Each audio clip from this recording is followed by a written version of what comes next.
Hello, Mhm. everyone. Welcome to another episode of Founders Talk, where we host our portfolio founders, brilliant people, listen to their stories, ask some questions, and let you know about their stories, what they've been through, what are their challenges, and what they plan ahead of them. So today I have Miras with me, a very special episode indeed because Jobescape, Miras is one of the first companies that we invested back in 2023. And along the way, we actually got very close. And it's really a very interesting story. But I will start from the first question that who is Miras? What's his background? About the business, how he came up with the idea, and so on. So please, Miras. Absolutely. Thank you for having me. Always pleasure talking with you. Um, my name is Miras. I'm a serial entrepreneur. This is my third company. My first one was back in 2020. First company, which was AI for pest detection in the fields, in agritech. We made the algorithm that was basically built on top of YOLO, you only once open source algorithm, but we were able to make it twice faster and 20% more accurate. It also saved 90% of all the herbicide used by farmers. We raised $150,000 from Artesian Ventures, which is Australian fund, but via accelerator called Brink in Hong Kong. After that, I started my second company, which was called IRO, which was a AI system to detect cheatings on exams. We integrated into 2 dozens of universities in Kazakhstan, at that time in Russia before the war. Also, we implemented national high school graduation exam. And after that, we went from zero to like almost $300,000 in revenue peak in December. And in December, we found a strategic partner and sold the company. So it took 18 months to agree, but the whole transaction, like from idea to exit, took 2 years. After that, I moved to Dubai. I worked in consulting. I was part of DIFC, strategy team, in-house consulting team. But I didn't quite enjoy it because I learned that corporations or governments and innovations, they're like very hard to implement together because governments innovations assume mistakes that you try and something works, something gives you 10x, something just barely works, but they don't want like make any mistakes, and that was like very painful because you would get an idea and then they say, this is not allowed, that is not allowed, this is like risky, blah blah blah, and it ends up being not the idea you initially proposed. But then when you say it's not the idea proposed, they're like, like we did what you said, why you're complaining again? So it just didn't really stick well with me. I had issues with the team members because I felt like they came from consulting, I came from engineering and startups, so I knew how to some things on the market work. They knew their stuff, but I think in terms of the market, how it moves, I had better understanding. So we had clashes because they were like, let's do like 100-page presentation.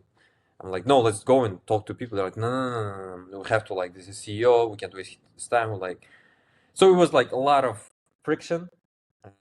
I end up deciding that I don't want to stay. It's just not very enjoyable experience. People are not very enjoyable. Um, so I hit up Margulan, who was my co-founder in previous company that we sold. He was working at one Ukrainian company called Genesis, one of the biggest companies in Ukraine. They do B2C educational apps. One of them, Better Me, is doing almost $1 billion a month, a year, sorry, in annual revenue. And he was part of the marketing team. He's like, oh, bro, like we were like struggling so much to make like 50, 60K in revenue right now. Like I'm doing Google Ads, we're making 20K in profit a day. I think we can launch something like Genesis, but with Nexus to Kazakhstan. And I was like, let's go. We started that company. Along the journey, we met Samir and Mamad, which was big push to our company because it was one of the reasons we were able to scale. Make mistakes was again because we had funding. I'm eternally grateful. And yeah, and Jobescape is an educational platform. So Margulan joined me, and we decided to build something like in B2C EdTech. We were like, what's cool thing? We're like, let's teach people freelancing in the beginning. We started doing MVP, launching, getting users, and we started realizing people are like more into learning AI for freelancing. So we're like, makes sense. We pivoted a little. We focused on basically educating people how to use AI tools, building AI agents, and how to use that in uh, marketing related freelancing. And we grew from zero to this month. We're closing 600 to almost $700,000 in monthly revenue, and we aim to reach 1 million end of this year and 2 million hopefully next year. That's our plan. So that's briefly journey to this point. Yeah, it's really an interesting one because you didn't just come from a corporate or a holding with an experience and jumped into the startup, but you started with it, and then you switched to something else, a thing like a consultancy, and then you were like, oh, this thing is boring, it's not for me, and then you came back. And then what we can see here is that, first of all, you started with the team, right? You you found a person who is thinking like you, not thinking like you, but seeing the things that you also see, right? And this Mhm. is an essential part of building a startup. So when you guys came together, what was the conversation like? Yeah, let's build something, or one of you saw something and they're like, I want to build this. Do you want to, like, did one of them pitch to another, or how was this conversation? Initially, my first company, I had two different co-founders. They were One of them was very toxic. The other one was really good, very technical. We worked, but then once the first company we were closing it, Margolin was doing his own company, and we were just friends. We were all classmates in uni. Like my first co-founders and Margolin, we studied at Nazarbayev University all same year, same major, with electrical engineers. At that time, I didn't have any privilege to choose, so it was like rather who is ready to eat peanuts and work 24/7, and Margolin was already doing that, so it was easy. And actually, he found me because after we were closing this company, I was thinking about maybe getting a job or something. I was still in college, but just to make some cash. But he was doing his company. He's like, bro, like I'll do the technical part, but I need help with like sales, scaling, and all that stuff. And I thought he's a decent guy. He's a cool guy. We know each other. We had a couple drinks, like beers and all that. A really nice person to be around and very smart. So I decided to say yes. We scrapped the whole idea he was working on completely, pivoted to this like exam thing, and just worked out eventually. But I think like wasn't it for him, and for him wasn't it for me. We both wouldn't have made it this far. So if you are like early stage or like just starting off, I think try to build something, we work with someone, try to work with as many people as you can, and don't raise money before you have at least decent team, because if you don't have decent team, you might have great idea, maybe even users, but it will crush the company eventually anyway. So just, I don't know, be careful. That's very important. So yeah, and at the time when actually we met, you were doing quite well. Actually, for a early stage company, you were doing 20K MRR. You have previously raised an angel round before us, and then in the round that we invested together with White Hill, and then you started growing aggressively. We were getting updates each month with impressive updates, with impressive hockey stick chart, but at that time, you were also trying to raise more and more in order to scale into other geographies. And one of the milestones for you maybe is you getting an investment from Dubai, and then having a trip to eventually to Silicon Valley to through and getting through an alchemist accelerator. I want to talk a little bit about that part. So how it all evolved and how it helped you, because you remember our conversation when we were in San Francisco. They were basically like mostly focused on you telling me how VCs work, how investors think, and I was very amazed and very surprised by the fact that an entrepreneur knows this much of how VCs work, how fundamentally investor mindset works. So please tell us about that. Please tell us about that journey, what you've been through, and how this whole thing is. Yeah, absolutely. I think uh, on the path to raise money, because we're like in very capital constrained environment. Obviously, like Central Asia is not Silicon Valley. I mean, US even. Europe is not Silicon Valley. That's like levels to the game. So it was for me. It was important when I feel like I have this thing. Whenever I uh, have a problem, I think it's very easy, and I see it in a lot of people that when you have one very complicated problem that you don't know how to solve, people start solving like side quests, like your whatever. For example, your product market fit doesn't work, and they start doing, oh, let's do HR. Everybody come. We should work hard, and then they start doing that, and then they just keep coming up with unimportant things that sound important. And at that time, like fundraising was really important for us, and I was like, it will take time. Let's learn how they work. Let's start talking. Let's watch podcasts. And I think I invest a lot of my free time, and I was running at that time as well, into basically watching and reading anything my hands could get onto. And I mean, main outcome is pretty simple. It's power law game. VCs try to get at least one deal that is like 10 to 100x. And I even did the math, like how it works.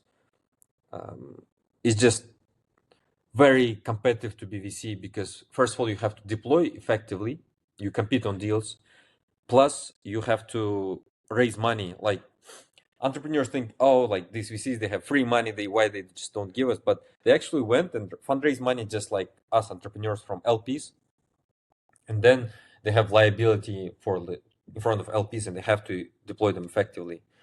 But that leads to a couple interesting things. Also, like I learned how they get compensated. VCs make money; they make 2% a year from the fund size. So GP can get very handsome income if the fund size is big. So a lot of funds they get inflated because of that. There's like very a lot of nuances, interesting. But main idea is you have to show how you can make 100x for the investor. Otherwise, you'll just not be interested and don't even waste your time fundraising if you can't even imagine making 100x. I mean, it might not work out, but at least you should have a pathway because you always have, um, uninformed optimism, informed pessimism, and then informed optimism.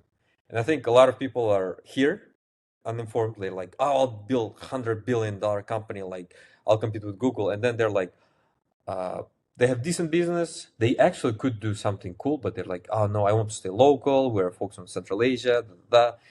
And then here are the best entrepreneurs, and that's where everyone should go. But you have to go through this, phase. Yeah.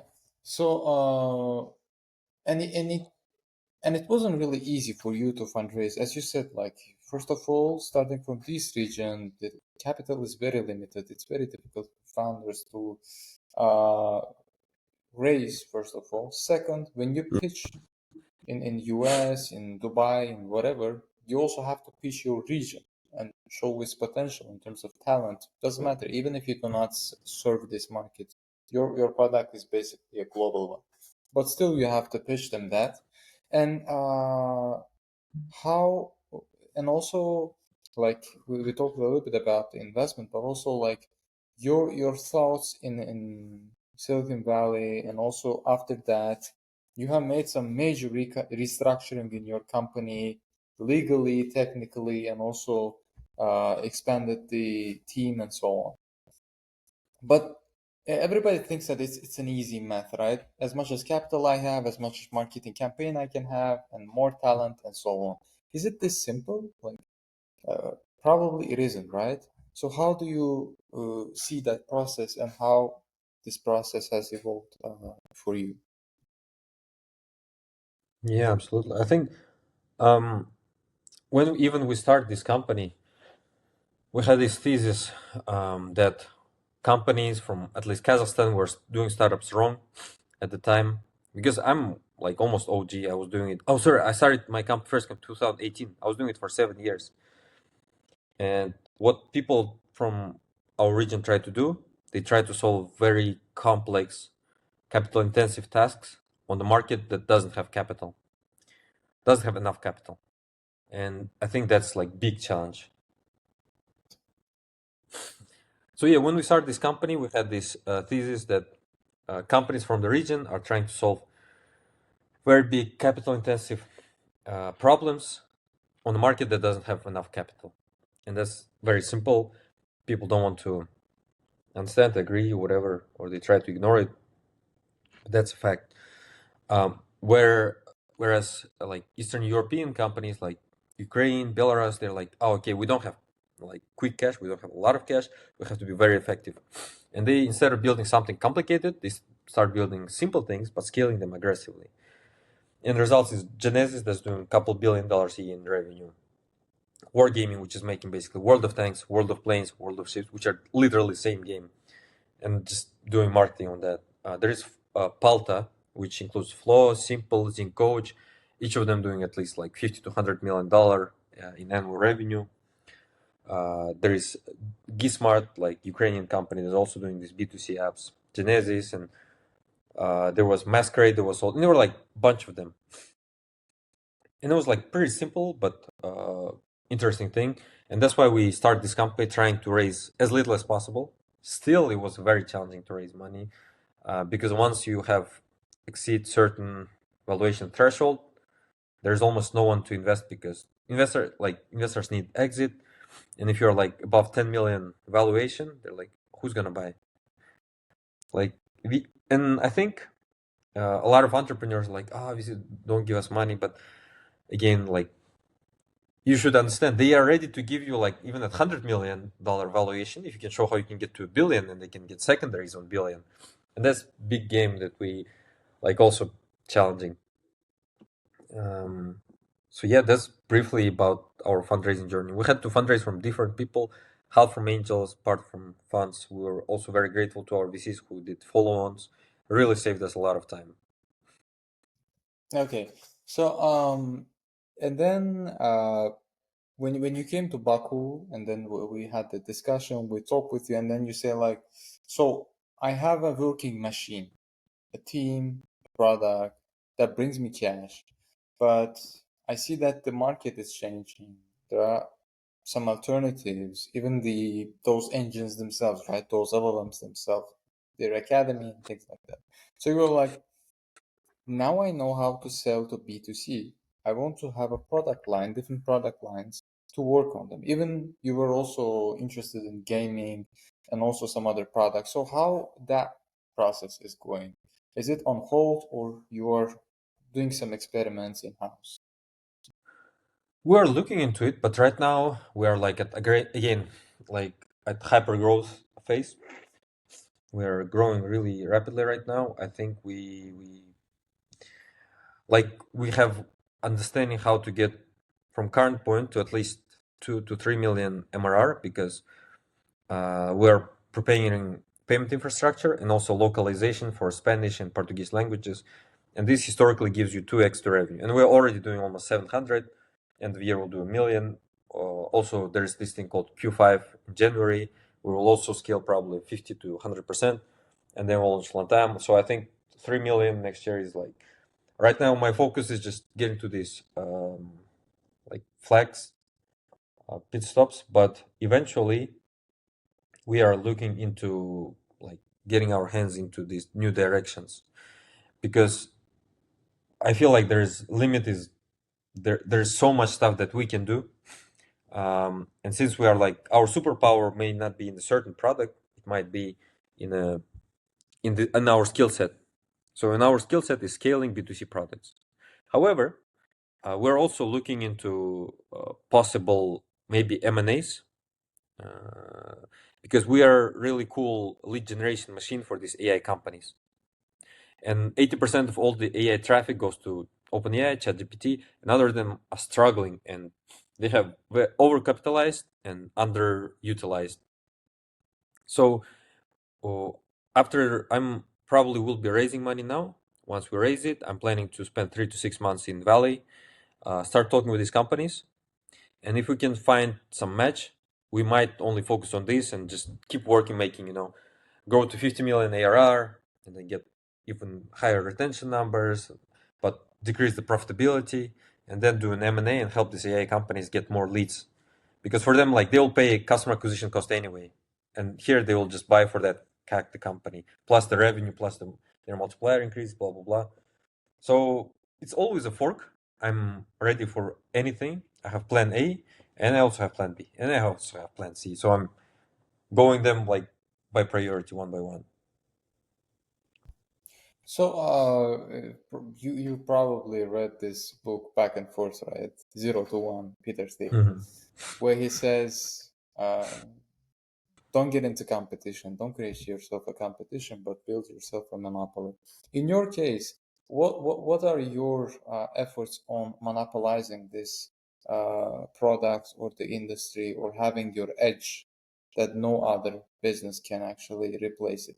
Or you just have the product there and then you try to monetize on that. So what's your strategy on that?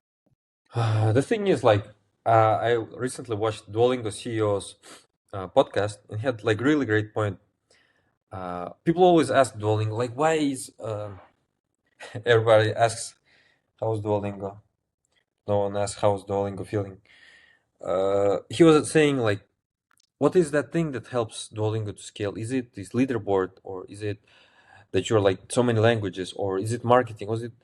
But he's like, no, there's no simple answer. People expect you to say like silver bullet or like some secret, but there is no secret. You do a lot of A/B tests. You spend a lot of money on marketing, on different like testing this to get traffic to test that A/B test.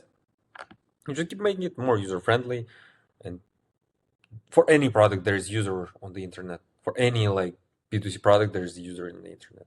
It's only a matter of like making the acquisition cost pay for the like the revenue pay for acquisition plus leave you at least something, and that's internet has a possibility for any product like that. So it's just no Yeah, I secret, got you. a lot of A/B tests. Yeah.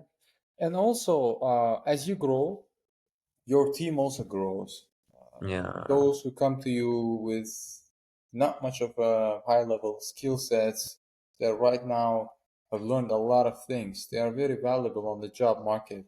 So how are you holding up? Probably you also have some problems keeping up with the salaries, because yeah, when you got to in a level to compete with the banks, big conglomerates and holdings, you can't really keep up. You can, the only thing that you can promise is maybe some equity, maybe some yeah. vision and some flexibility. So what are your thoughts on that? I think really like hiring, keeping people is very challenging. We used to compete with banks. Now we're like good, like we're paying at least bank level salaries. Now we got.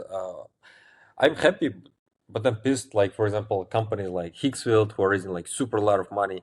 They're paying even higher than us, and we're like being challenged sometimes. People are being pulled there. So I think industry is maturing, salaries are growing. We are trying to keep up. A lot of that is um, half of that I think is loyalty from them because we, as you said, we believed in a lot of them early. We invest in their education. We invest like gave them opportunity. They made some mistakes, and we always were like very kind and like we lost money because of some of their mistakes. Like one guy pushed the update to prod on Friday night, and we found out on Saturday morning that we lost like $5,000 because of that because he made like the registration on the platform broke or something.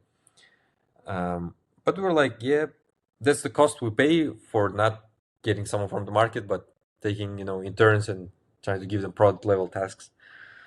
So a lot of them grew within the company, and it's their loyalty. Uh, for other parties, I think we're paying decently.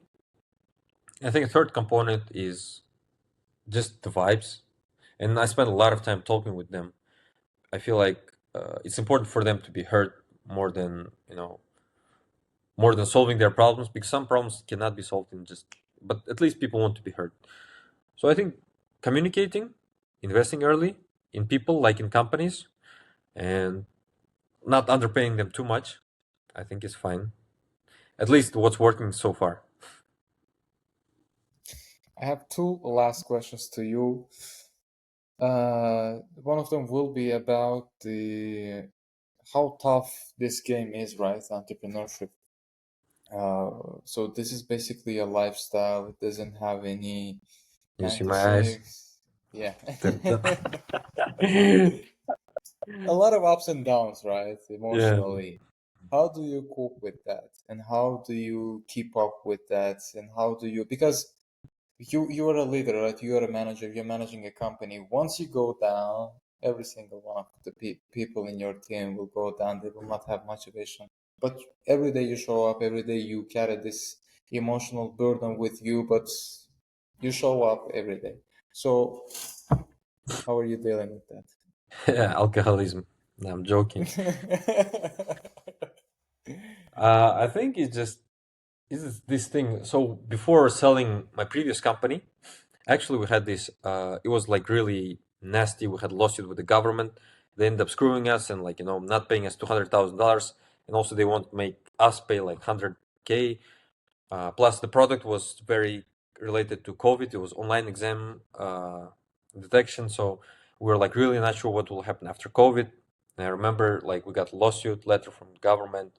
We're not sure about the what's about to happen in 6 months, and I had to fire the whole team, and only me and Margolan stayed. Two of us stayed. We ended up winning the lawsuit. We ended up selling the company, but 6 months before, I just got my mortgage in Almaty, and then I got this email, and I'm like, what can I do?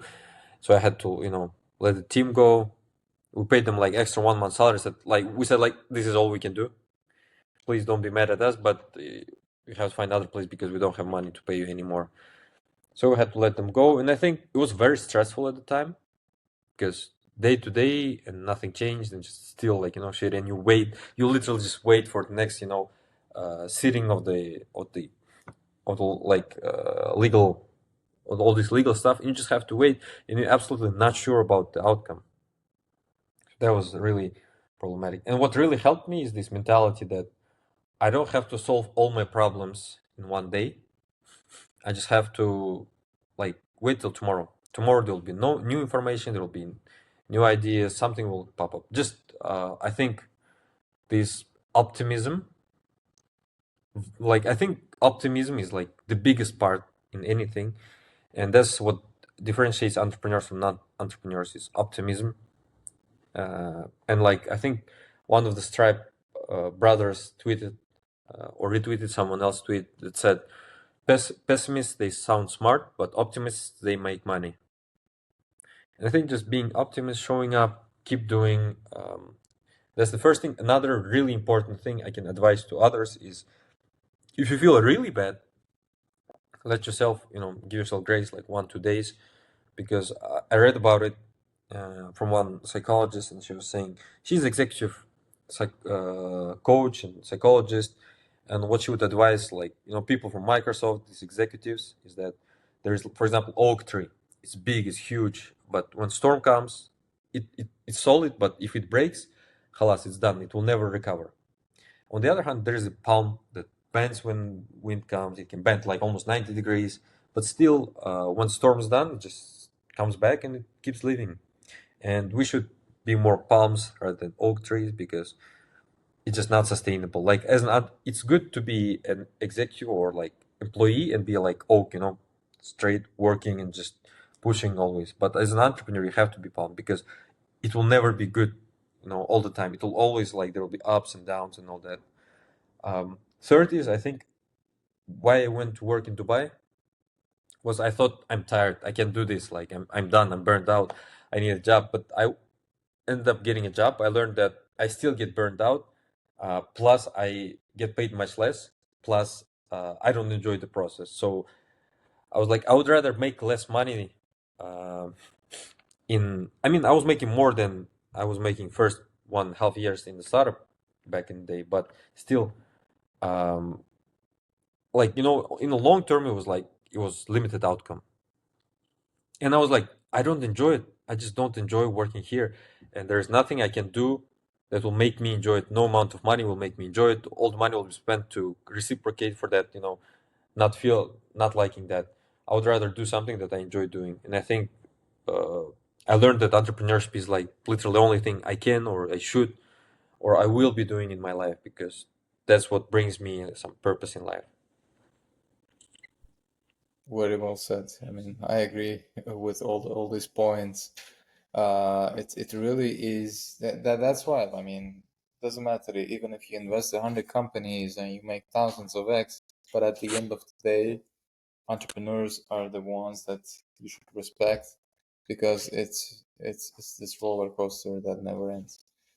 Let us finalize this podcast with Hmm. a couple of words on. Okay, we covered the emotional part, the very tough part, but also on the business part, like Hmm. very quick recommendations, maybe insights, maybe comments on when people start something. Probably you see a lot of people, right? A lot of founders, maybe some of them even reach out to you. What are these mistakes, and also what are these things that you would Hmm. like to let them know about, and then I think uh, work with people you enjoy working. If you're fundraising, pre-seed, raise from people who care about your problem, because no one is ever excited. For example, like whatever you do, some software for cap table management. No one is ever excited about cap table management. Like generic like investor will never be excited about it, but there will be CFO in some big company that will be actually excited, who has a pain in that. I think if you're building something niche, not like very broad, like our product is pretty simple to relate to, but if you're building something B2B, very niche, talk to people for fundraising who are like experts in their field, like C levels in big companies. And then once you get some cash from them, advice from them, you can always get VCs to join. But first, always fundraise from those. Even if it's five, even if it's 10,000, those people will bring you much more than money, which is competence. Um, I think move fast and break things. Try different things. Don't get stuck too long on any idea.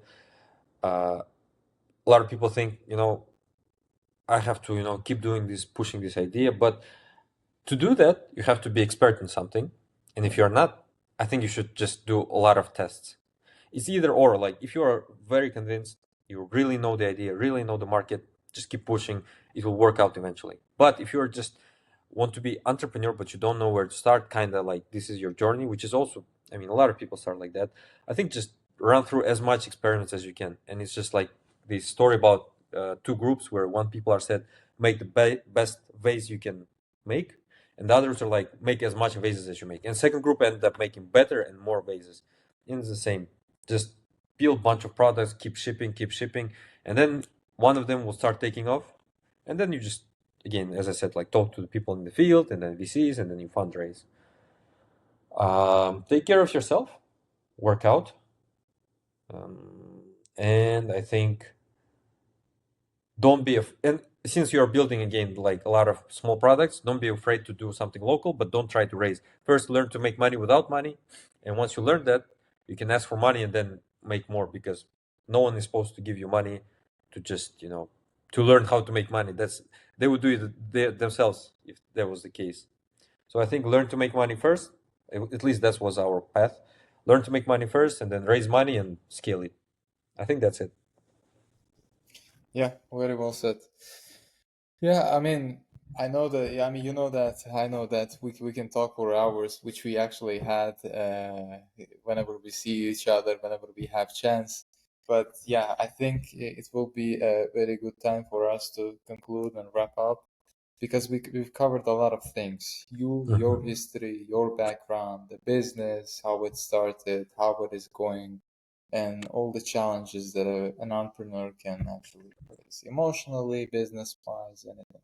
So thank you so much, Miras. This was a very nice conversation to have, especially with you. So I'm very grateful to you. Thank you so much. Pleasure, bro. Anytime.